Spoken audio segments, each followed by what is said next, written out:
Boa noite! Chegamos a mais uma noite da nossa semana especial, os 7 últimos dias de Jesus, né, aqui conosco na Terra, né? E hoje nós vamos aqui estudar o capítulo 24 de Mateus. Se me permitem, também esperamos estudar o capítulo 25, pois o assunto é o mesmo e é uma continuação, tá? E sem mais delongas, nós vamos aí à nossa leitura, Mateus capítulo 24. Nós vamos ler a partir do verso 1. Eu vou ler aqui hoje a versão Nova Tradução na Linguagem de Hoje, tá? Então, a mensagem aqui, o texto tá bem atual, tá? Mas você pode acompanhar aí na sua Bíblia, seja qual tradução for, tá? Então, aqui, a minha tradução que eu vou usar hoje é a Nova Tradução na Linguagem de Hoje. Capítulo 24 de Mateus. Jesus saiu do pátio do templo, e quando já estava indo embora, os seus discípulos chegaram perto dele e chamaram a sua atenção para os edifícios do templo. Então ele disse: "Vocês estão vendo tudo isso? Pois eu afirmo a vocês que isso é verdade. Aqui não ficará uma pedra em cima da outra e tudo será destruído." Jesus estava sentado no Monte das Oliveiras. Então os discípulos chegaram perto dele e perguntaram em particular: "Conte para nós, quando é que isso vai acontecer? Que sinal haverá para mostrar que chegou o tempo de o Senhor voltar e de tudo acabar?" Jesus respondeu: "Tomem cuidado para que ninguém engane vocês. Porque muitos vão aparecer fingindo ser eu e dizendo: 'Eu sou o Messias', e enganarão muitas pessoas. Não tenham medo quando ouvirem o barulho de batalhas ou notícias de guerras. Tudo isso vai acontecer, mas ainda não será o fim. Uma nação vai guerrear contra outra e um país atacará outro. Em vários lugares haverá falta de alimentos e tremores de terra. Essas coisas serão como as primeiras dores de parto.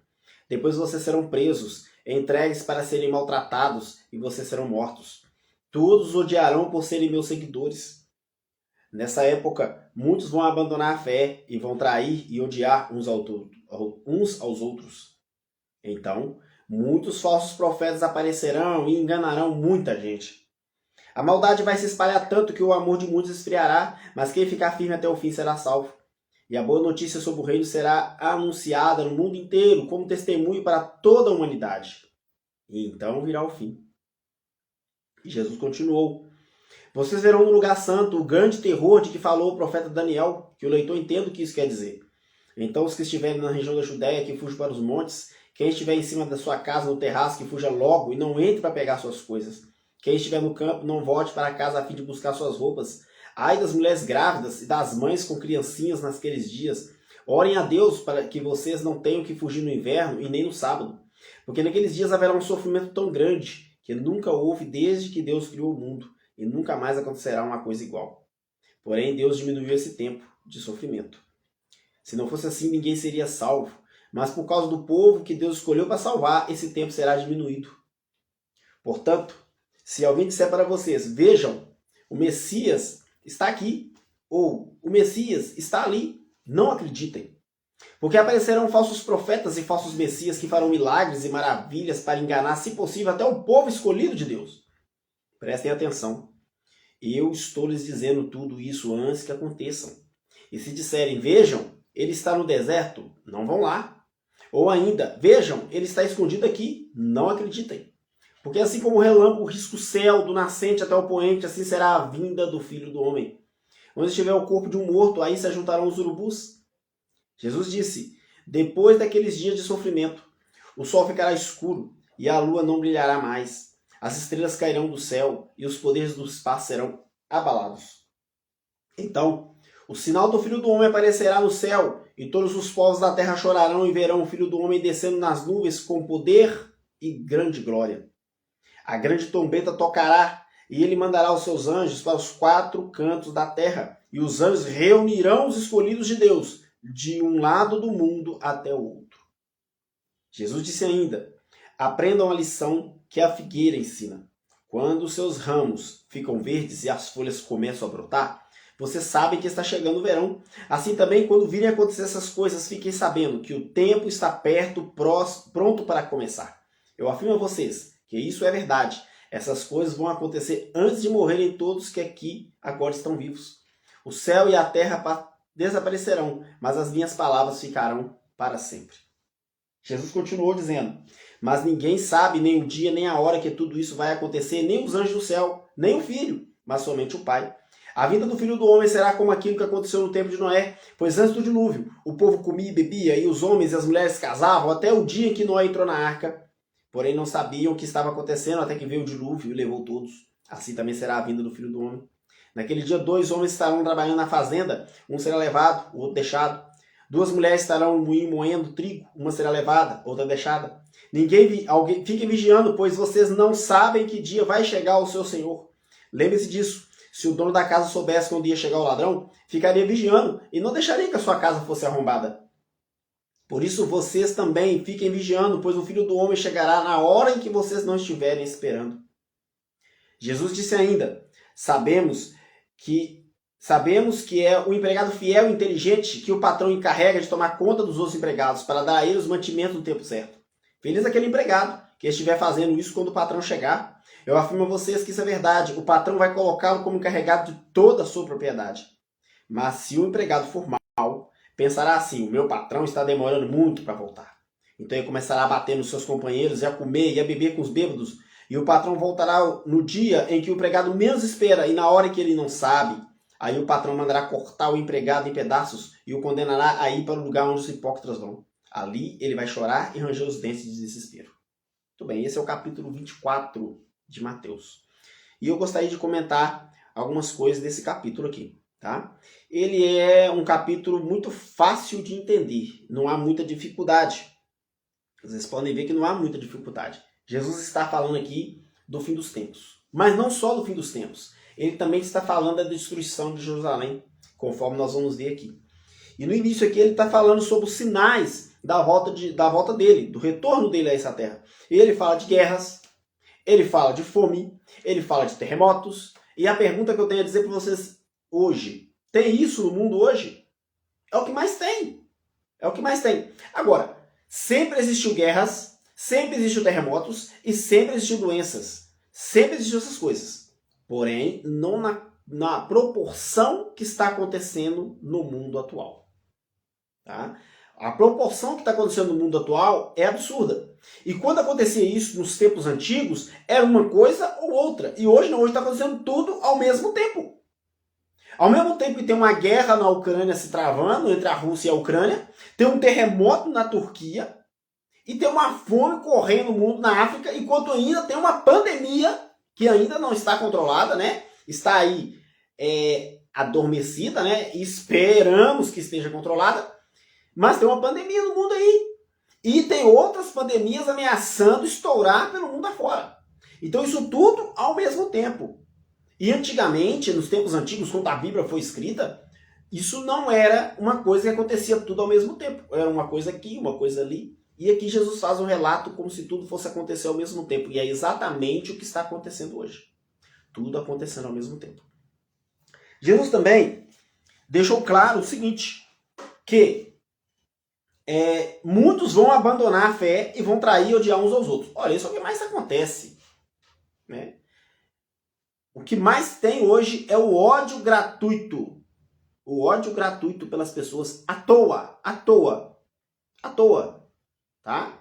Basta você que é motorista fechar uma pessoa ali, você cometer um acidente de fechar uma pessoa e você já leva um tiro na cara. E o pior, às vezes você leva um tiro na cara de pessoas que deveriam estar cumprindo a lei. Há pouco tempo aconteceu um caso desse lá em Belo Horizonte. Né? E o que aconteceu lá em Belo Horizonte? Uma pessoa, um motorista de reboque de caminhão, parece que ele fechou um delegado e o delegado, sem mais nem menos, desceu do carro e deu um tiro nele. Né? E esse delegado já vai a júri popular, porque a perícia já, né, tipo assim, a perícia falou que não houve o que ele falou, não houve um avançamento, o motor de reboque não avançou o carro para cima dele, ele simplesmente desceu do carro e deu um tiro no cara. Então, quer dizer, um ódio gratuito. Vão odiar uns aos outros, é um cumprimento de profecia. E aqui também está dizendo o seguinte, que muitos falsos profetas aparecerão e enganarão muita gente. Gente, eu não preciso falar sobre isso. Né? Basta você ver as notícias. Quantas pessoas que estão dizendo ser o Cristo? Entendeu? Muitas pessoas que dizem ser o Cristo são os falsos profetas.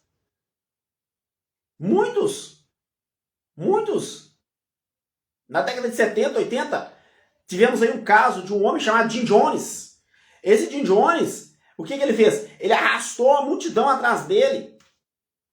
Fugiu dos Estados Unidos, veio para Guiana. Fundou uma cidade com o nome de Jonestown, o nome dele. E várias pessoas estavam lá sendo escravizadas. E aí, o que aconteceu? Quando ele viu que ele estava perto de ser descoberto, das coisas que ele fazia, o que ele fez? Ele conseguiu fazer com que toda aquela população daquela cidade se envenenasse. E todos morreram envenenados. Um falso profeta que levou várias pessoas a se matar. Você saber a história? Pesquisa aí no Google. Jim Jones. Pra você saber o que eu estou falando. Tem outros falsos profetas aí. Tem um chamado David Koresh. Outro que fez a mesma coisa. Trancou um tanto de gente dentro de um galpão e botou fogo. Falsos profetas. Fora os falsos profetas que a gente vê todos os dias. Pessoas que dizem que são de Jesus e não são. As paredes branqueadas, os sepulcros caiados, que a gente falou na última mensagem, né? Que Jesus falou.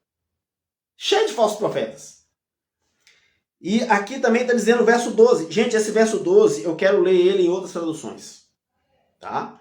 Eu achei aqui uma tradução, né? A tradução sua, a minha, tá assim: por se multiplicar a iniquidade, o amor de muitos esfriará. Mas eu, procurando outras traduções aqui, eu achei uma tradução assim que é uma coisa assim de doido.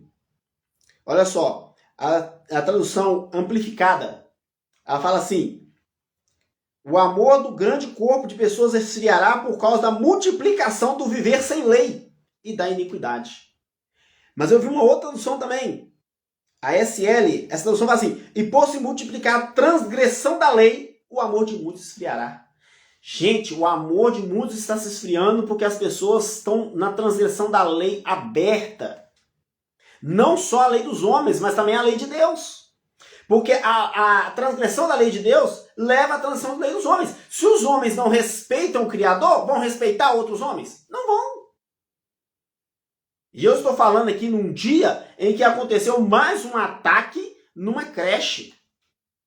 Onde 3 ou 4 crianças morreram a golpe de machado. Gente, não tem condição de um negócio desse. O amor se esfriou porque as pessoas não querem mais obedecer à lei. Não só a lei de Deus, como a lei dos homens também. Então o amor de muitos está esfriando. Que sinais mais nós temos que Jesus está às portas aí pronto para voltar? É um absurdo isso. Eu acabei de ver o jornal e ver essa notícia que aconteceu lá em Blumenau, em Santa Catarina. E há poucas semanas agora, aconteceu outras coisas também. Aqui em Belo Horizonte, uma mulher matou a mãe e depois matou a filha. E depois alegou para a polícia que ela não tinha, que ela era descompensada, mas na verdade, pelos exames, viu que ela não tinha nada de problema de cabeça. Então, simplesmente, maldade. Isso é o cumprimento das profecias que Jesus falou. Então, o que nós temos aqui? Jesus falando as coisas que aconteceriam hoje. Isso está acontecendo. Também, Jesus fala aqui, a partir do verso 15, ele começa a falar da destruição de Jerusalém. Por que ele está falando aqui da destruição de Jerusalém, nesse contexto aqui? Ele está falando do que aconteceria lá em Jerusalém. Ele fala que quando houvesse ali, né, aqui a tradução que eu estava usando, a nova versão na linguagem de hoje, as traduções da Almeida fala assim: quando, pois, vides está no lugar santo a abominação da desolação de que falou o profeta Daniel. Quem estuda o profeta Daniel, né, são profecias de Daniel, pode não entender, as pessoas que não estudam não entendem o que está escrito lá. Mas lá no profeta Daniel, ele profetizou que quando viste coisas abomináveis ao redor de Jerusalém, é porque o fim dela estava próximo. Então o que aconteceu aqui? Jesus falou assim: quando vocês verem coisas abomináveis ao redor de Jerusalém, vocês saibam que ela será destruída. A passagem paralela é Lucas capítulo 21, a partir do verso 20. E lá em Lucas 21, Jesus fala assim: quando viste Jerusalém cercada de exércitos. Que exércitos? Exércitos romanos. Por que Daniel fala coisa abominável? Porque, na verdade, para os judeus, os romanos eram abomináveis. Então, quando eles viram os exércitos circulando em Jerusalém, Daniel falou de um jeito que eles pudessem entender. Quando vocês verem a abominação cercando Jerusalém, saibam que Jerusalém está próxima de ser destruída. E Jesus, em Lucas, fala que Jerusalém é cercado de exércitos. Então, ele está falando aqui já da destruição de Jerusalém. E aí ele dá algumas orientações. O que ele fala? Ele fala, se você estiver fora da cidade, não vá para a cidade. Não vá, não. E ele fala assim, quem estiver no eirado, quem estiver ali próximo do eirado, quando se vê o exército abrindo brecha, sai fora da cidade. Não fica lá, não. Então Jesus dá aqui determinações do que os judeus deviam fazer, aqueles crentes deveriam fazer quando Jerusalém estivesse cercado de exércitos. E ele fala também que aqueles dias seriam abreviados. Né? Parece que Jerusalém ficou cercada durante 3 anos. Podia ter ficado mais tempo, mas ficou 3 anos. E também fala o seguinte, Jesus fala aqui, ó, mais pra frente, deixa eu achar aqui o texto que ele está falando, que algumas pessoas, em verdade vos digo que não passará essa geração sem que todas essas coisas se cumpram. Então Jesus está falando para a geração dele, aquelas pessoas que estavam vivas ali, ouvindo ele. E muitos realmente estavam vivos quando Jerusalém foi destruída. E ele fala mais aqui, ele fala de novo, ele repete, ele faz uma mistura do tempo de Jerusalém e também para o tempo nosso. Ele repete que surgirão falsos cristos e falsos profetas que vão fazer sinais e prodígios de modo que vão enganar até os próprios escolhidos. Então Jesus falando também do fim dos tempos aqui, ele faz uma mistura. Muitos estão por aí fingindo que são Cristo e fazendo milagres. Então Jesus aqui fala o seguinte, que os falsos cristos vão operar milagres. Como é que eu vou saber o que é um falso Cristo? O que é um verdadeiro? Como é que eu vou saber se é um verdadeiro profeta ou se é um falso profeta? Olha, o verdadeiro profeta ele anda de acordo com a Bíblia. Ele anda de acordo com a palavra de Deus. Se tem uma coisa na Bíblia que ele fala que não é mais para obedecer, é falso. É falso profeta.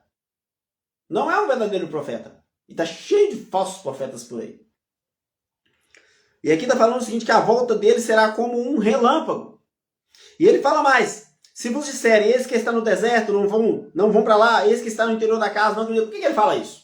Tem muita gente que está arrastando os outros pro deserto aí. Eu falei de Jim Jones. Jim Jones arrastou um tanto de gente no meio da floresta. O Dave Koresh arrastou um tanto de gente para dentro de um galpão para botar fogo. No meio do deserto, porque isso aconteceu no Texas. E aí você me fala assim, ou ele está no interior da casa. Como é que Jesus pode estar no interior da casa? Como assim? Você já viu a quantidade de falsos profetas que aparecem na televisão? Gente que diz que é o Cristo. Há pouco tempo agora tinha um no programa do Ratinho falando que era o Cristo. Eis que ele está no interior da casa. Não vão atrás, não acreditem. Porque o verdadeiro Cristo vai vir como um relâmpago. Visível para todo mundo ver. Não tem como você se esconder de um relâmpago. Assim será a vinda do verdadeiro Messias. Todos vão ver. Todos vão ver. Inclusive, em Apocalipse capítulo 1, 7, fala assim, eis que vem com as nuvens e todo olho verá. Então você não vai precisar ficar ligando a televisão para ver Jesus. Ele vai vir de uma forma espetacular, em 3D, e você vai ver ele como se estivesse no cinema. Você vai olhar para o céu e vai ver. Então Jesus, esses falsos profetas aí, inclusive esse que apareceu no programa da Ratinho, o Ratinho ainda fez uma pergunta, eu acho que foi para tirar sarro dele, né? O Ratinho perguntou para ele assim, deixa eu te falar, na Bíblia fala que quando o Cristo vier, ele vai vir nas nuvens do céu voando. Por que você não vem voando? Por que você só anda de avião? Ele falou assim, né? Porque eu fico muito estressado com o vento. E é por isso que eu ando de avião. Tem condição, gente? Falso profeta. É um falso profeta. E tem muita gente que acredita nele. Tem muitos discípulos, esses falsos profetas têm. Continuando aqui, Jesus falando, logo depois da tribulação daqueles dias, escurecerá o sol, a lua não dará sua luz, e as estrelas cairão do céu, e os poderes do céu serão abalados. São sinais que já aconteceram, que vem acontecendo, e que cada vez vão acontecer mais e mais. Sol escurecendo, lua de sangue, isso você sabe que vem acontecendo. O que tem lua de sangue? Às vezes é a questão da poluição, que está muito, que antigamente não tinha. Então, ou seja, sinais dos tempos e da volta de Cristo. E aí Jesus fala, então aparecerá no céu o sinal do Filho do Homem, e todas as tribos da terra se lamentarão. Por que elas vão se lamentar? Porque tiveram tempo para aceitar a Cristo, para aceitar a salvação provida e não quiseram. E são nações inteiras que vão se perder nessa situação. E aqui, ó, no verso 31 de Mateus 24, fala assim que Jesus enviará os seus anjos com grande clamor, os quais ajuntarão os escolhidos. Importante essa passagem. Os anjos não vão vir para escolher ninguém. Você vai, você não vai. Não. Os anjos não vão vir para fazer isso não, gente. Os anjos não vão vir para falar assim, fulano vai, Beltrano não vai, fulano vai, o pai vai, a mãe não. O filho vai. Não, eles não vão vir fazer isso não. Eles simplesmente vão vir, vão pegar o filho, deixar o pai e a mãe aí. Sabe por que eles vão fazer isso? Eles vão vir para levar os escolhidos. Já estão escolhidos. Já estão escolhidos. Como assim escolhidos? Foi Jesus que escolheu? Não. Eles escolhidos, na verdade, escolheram servir a Deus. Escolheram servir a Cristo, escolheram agora. Quando Jesus voltar, ele não vai vir escolher ninguém. Ele vai levar quem escolheu ele como Senhor da sua vida. É agora a hora, o momento de escolher a Cristo é agora. Não é deixar para quando Jesus voltar, quando Jesus voltar eu vou escolher ele. Não. É agora que você tem que escolher, porque quando ele vier, ele vai vir já para pegar quem escolheu ele. Ponto. Continuando aqui, Jesus conta a parábola da figueira. Que ele fala o seguinte, quando você vê ali a figueira plantando ramo novo, você já sabe o quê? Que está mudando ali, está vindo a primavera, né? Aqui a gente mora num país tropical, e a gente sabe que quando vem folha nova nas árvores, a gente já sabe o quê? Está chegando a primavera. Aqui na minha região a gente sabe que a primavera está chegando quando a gente vê os ipês. Os ipês começam a florescer. Principalmente o ipê amarelo, ele começa a florescer em agosto. E aí, quando o ipê amarelo floresce, você já sabe que está chegando o quê? A primavera. Então, a mesma coisa. Quando você sabe ali, você está vendo todos os sinais acontecendo, você já pode saber que Jesus está vindo aí, ele está às portas para chegar. Então, nós vemos aqui todo o cumprimento que Jesus falou e tem acontecido. Todo mundo está vendo isso aí. Não tem nenhuma coisa aqui que ninguém está vendo. Não é uma coisa difícil de entender essa passagem de Mateus capítulo 24. Tá? E Jesus ainda conta aqui a história de Noé. Eu tenho uma mensagem aqui salva aqui na minha página sobre a explicação sobre esse negócio de um será levado, outro será deixado. Depois você dá uma olhadinha aí. Tem um vídeo aqui na minha página. Mas o que eu queria comentar para você é o seguinte, que na volta de Jesus será exatamente como no tempo de Noé. Quem estava preparado entrou para dentro da arca. Quem não estava ficou para o lado de fora. Quem entrou ficou vivo. Quem ficou para o lado de fora ficou morto. Então Jesus está falando no tempo de Noé, como foi no tempo de Noé, será no tempo da minha vida. E quando eu vier, quem subir comigo ficará vivo. Quem ficar vai ficar morto. Porque não vão aguentar o resplendor da minha vinda.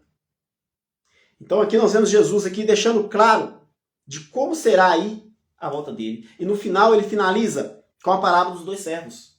Né? Um servo que está o quê? Preparado, aguardando o Senhor vir a qualquer hora, e o outro que estava despreparado.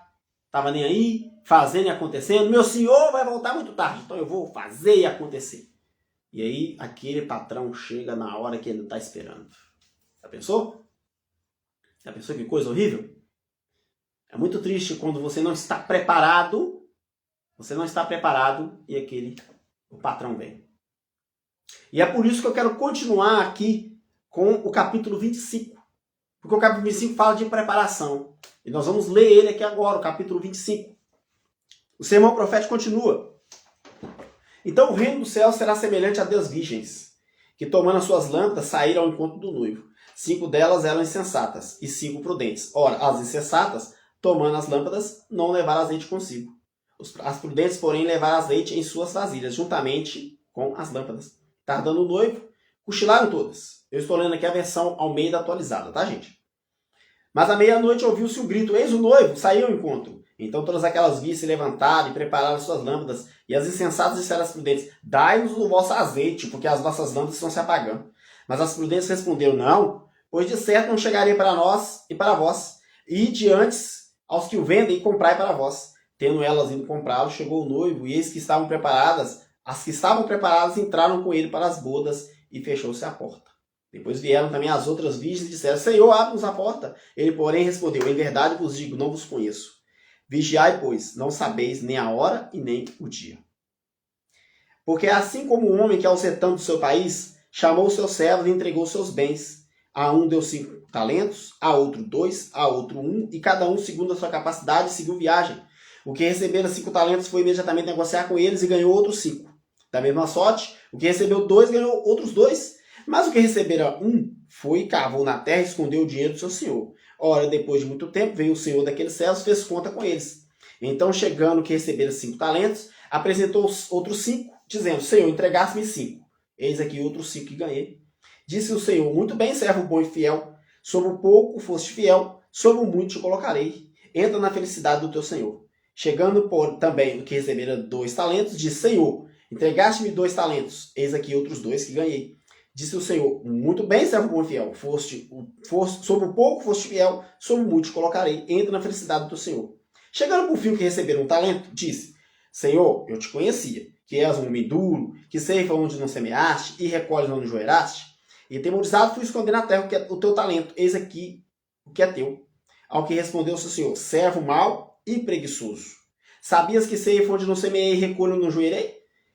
Devias então entregar o meu dinheiro aos banqueiros, e vindo eu, teria recebido com juros. Tirai, pois, o talento e dai ao que tem 10 talentos. Porque a todo que tem ser-lhe-á e terá em abundância, mas o que não tem, até aquilo que tem será tirado. Lançai o servo inútil nas trevas exteriores, e ali haverá choro e ranger de dentes. Quando, pois, vier o Filho do Homem na sua glória, e todos os anjos com ele, então se assentará no trono da sua glória, e diante dele serão reunidos todas as nações. Ele separará um dos outros, como o pastor separa as ovelhas dos cabritos, porá as ovelhas à sua direita, os cabritos à esquerda. Então dirá o rei aos que estiverem à sua direita: vinde benditos do meu Pai, possuí por herança o reino que vos está preparado desde a fundação do mundo. Porque eu tive fome e me deste de comer, tive sede e me deste de beber, era forasteiro e me acolhestes, estava nu e me vestistes, adoeci e me visitastes, estava na prisão e foste ver-me. Então os justos perguntaram: Senhor, quando te vimos com fome, te damos de comer, ou com sede, temos de beber? Quando te vimos forasteiro, te acolhemos, ou nu e te vestimos? Quando te vimos enfermo, ou na prisão e fomos te visitar? Responderá o rei: em verdade vos digo que sempre que o fizeste a um desses meus irmãos, mesmo dos mais pequeninos, a mim o fizestes. Então dirá também aos que estiverem à sua esquerda: apartai-vos de mim, malditos, para o fogo eterno, preparado para o diabo e seus anjos, porque tive fome e não me deste de comer, sede não me deste de beber, era forasteiro, não me acolhestes, estava nu, não me vestistes, enfermo, na prisão, não me visastes. Então também esses perguntaram: Senhor, quando te vimos com fome, ou com sede, ou forasteiro, ou nu, ou enfermo, na prisão, e não te servimos? Ao que lhe responderá: em verdade vos digo, sempre que deixasse de fazer a um desses mais pequeninos, deixasse de o fazer a mim. E eles irão para o castigo eterno, mas os justos para a vida eterna. Este é o capítulo 25. Esse capítulo 25 ele repete aqui as duas parábolas. A primeira parábola, que é a parábola das 10 virgens, e a parábola dos talentos. Elas têm uma coisa em comum. Ela tem o Espírito Santo. A parábola dos talentos, né, a primeira palavra quer dizer das virgens, ela fala das virgens, das virgens loucas e das virgens prudentes. Tá? Aqui nós vemos o seguinte: 10 que eram loucas, 10 que eram prudentes. Por que loucas? As virgens prudentes, elas tinham azeite. Deixa eu explicar para vocês essa questão do azeite, primeiramente. É o seguinte: nos tempos antigos, o azeite era usado como se fosse... azeite era usado na lamparina, para que a lamparina ficasse acesa. Tá? E o casamento nos tempos antigos era diferente do casamento de hoje. Hoje o noivo tem que esperar a noiva no altar. Mas antigamente, quem esperava o noivo era a noiva. A noiva que tinha que esperar o noivo. Não sei se vocês sabiam disso. Tá? Por quê? Isso é uma prefiguração do que na verdade acontece no meio espiritual. A noiva, que é a igreja, espera o noivo, que é Cristo. Não é o contrário. A igreja, o Cristo tem que esperar a igreja. Quem espera Cristo é a igreja. A igreja espera Cristo, e não Cristo espera a igreja. E naqueles tempos antigos, era assim: o noivo, a noiva tinha que esperar o noivo. E aqui nós vemos o seguinte: eram 10 virgens, tá? E elas estavam esperando o noivo. Dessas 10, todas as 10 tinham azeite, elas tinham a lamparina acesa. Só que dessas 10, 5 delas tinham azeite de sobra. E 5 não. É por isso que chama virgens prudentes e virgens loucas. As prudentes tinham azeite de sobra. Tinham azeite de reserva. E as loucas não tinham. Então o que aconteceu? A lamparina dessa apagou. E aí o que acontece? Elas falaram com as prudentes, não, dê-nos azeite. Não, nós não vamos dar o nosso azeite para vocês, não. Vocês deviam ser prudentes como nós, deviam ter de reserva, e vocês não tinham. Vão comprar lá. E aí elas saem para comprar. E na hora que elas saem para comprar, quem chega? O noivo. E aí o noivo entra com as 5. Quando as 5 volta, o noivo já entrou e já fechou a porta. O que significa isso? Qual é o significado dessa parábola? Esse é o significado das pessoas que não estão preparadas para encontrar com Jesus. Tem pessoas que estão preparadas, que têm o azeite preparado. Tem pessoas que não têm. E tem uma coisa. As 10 virgens dormiram. A Bíblia fala que elas dormiram. Eu vou achar para vocês aqui o texto. Aqui, ó. Verso 5 de Mateus 25. Tardando o noivo, cochilaram todas e dormiram. Todas as 10 dormiram. Só que na hora que elas ouviram assim, eis o noivo, o grito do noivo chegando, todas acordaram. Certo? Mas 5 estavam preparadas. O azeite acabou, mas elas botaram azeite de novo e botaram fogo. As outras, o azeite acabou, mas não tinha azeite de reserva. Entendeu? Então as 5 prudentes entraram e as 5 despreparadas não. Isso mostra a preparação que o cristão tem que ter para quando o noivo chegar, para quando Cristo chegar. Porque não adianta você ficar despreparado, quando Cristo voltar, você vai perder a sua salvação. O azeite simboliza o Espírito Santo. Você só pode reservar para você, você não pode passar para outra. É por isso que as 5 prudentes não podiam passar para o outro. Porque é uma coisa pessoal. A salvação é individual e o Espírito Santo ele é dado individualmente a cada um. E se você não está nem aí para ele, quando ele acabar, você simplesmente vai ter que correr atrás. E aí você tarde demais. E aí vem a questão da parábola dos talentos, que vem a parábola que vem logo depois. É uma parábola estranha. Por que é uma parábola estranha? Olha só o que acontece. Um senhor sai de viagem, chama 3 servos e fala, deu 10 para um, 5. Deu 10 talentos. Talento aí é como se fosse um dinheiro. E o talento é também símbolo do Espírito de Deus, o Espírito Santo. Então ele deu 10 para um, 5 para outro e 1 para o outro. E falou, negocie isso aí. Quando eu voltar, eu quero ver o que vocês fizeram. E aí ele volta. O que tinha 10, multiplicou. Ele multiplicou. Como é que ele multiplicou? Ele passou o conhecimento que ele tinha para outras pessoas. E isso rendeu. Então ele tinha 10, ele ganhou mais 10. Então o rei ficou feliz com ele. O que tinha 5 também multiplicou e trouxe mais 5. Mas o que tinha 1, o que ele fez? Pegou e enterrou. Ele enterrou o talento dele. Ele enterrou a dádiva que Deus deu para ele de conhecimento, ele enterrou. E o que aconteceu? Ele perdeu até esse conhecimento que ele tinha. E lá o rei foi claro. Tire dele e dá porque tem mais. Por que ele falou isso? Não é uma coisa absurda? Senhor, ele já tem muito. Foi o que argumentou? Senhor, ele já tem muito.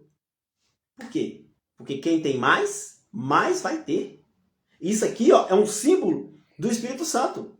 Quem tem o Espírito Santo hoje, 10, multiplica 20, vai ter mais ainda. Porque está o quê? Trabalhando o poder que Deus deu para ele. Mas quem tem o Espírito Santo, quem tem a sabedoria que Deus dá e enterra e não quer saber de passar para os outros, vai perder até essa pouca sabedoria que tem. Essa é a explicação dessa parábola. Que parece uma parábola muito estranha. Gente, tirar do que tem 1 e dar para o que tem 10? É isso. O Espírito será multiplicado para quem está buscando. Quem não está buscando vai perder até o pouco que tem. Até o pouco que tem vai perder.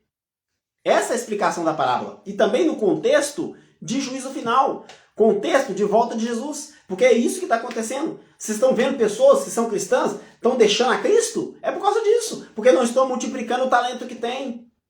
E aí vão deixando mesmo. E continuando aqui, depois da palavra dos talentos, Jesus fala aqui da vida eterna. Jesus fala das pessoas, né, que ajudam o próximo.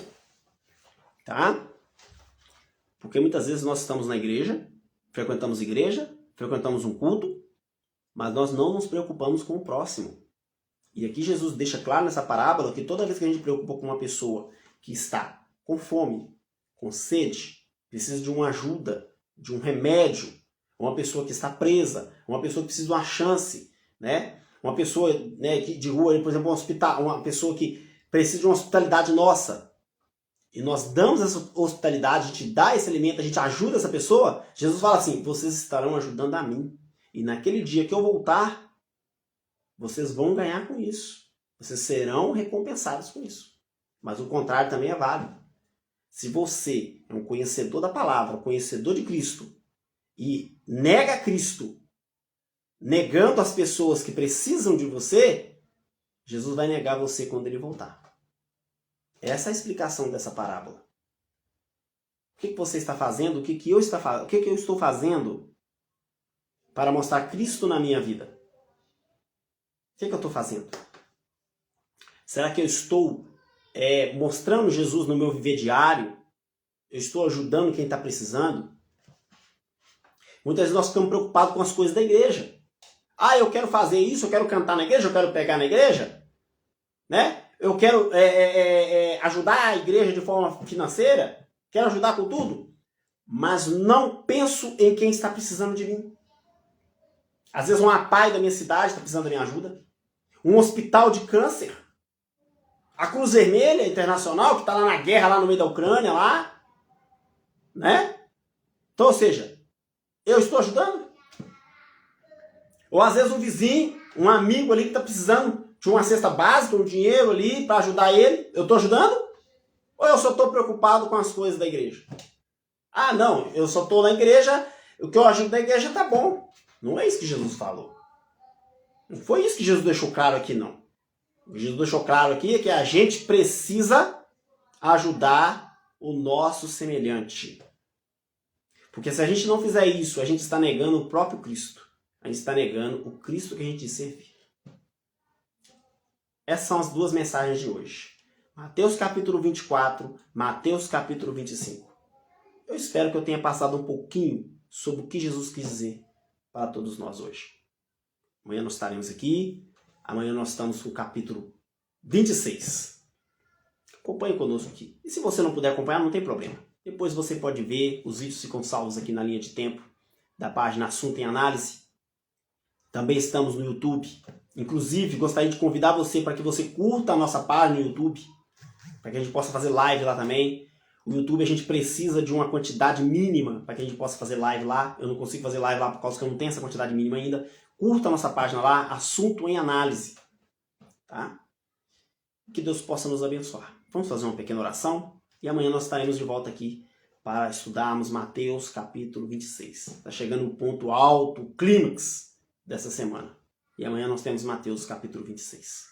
Obrigado, Senhor Jesus, por nos dar vida, nos dar saúde, nos dar alimento, que nós possamos, Senhor, representar a Ti com a nossa vida diária. Que o Senhor também nos prepare para encontrar contigo quando o Senhor retornar. Estamos vendo todos esses sinais dos tempos, essas coisas que vêm acontecendo no mundo. Nós sabemos que esses sinais de que o Senhor está às portas. Que o Senhor possa nos ajudar a entender isso aí e passar para os outros essa verdade que o Senhor deixou na sua palavra.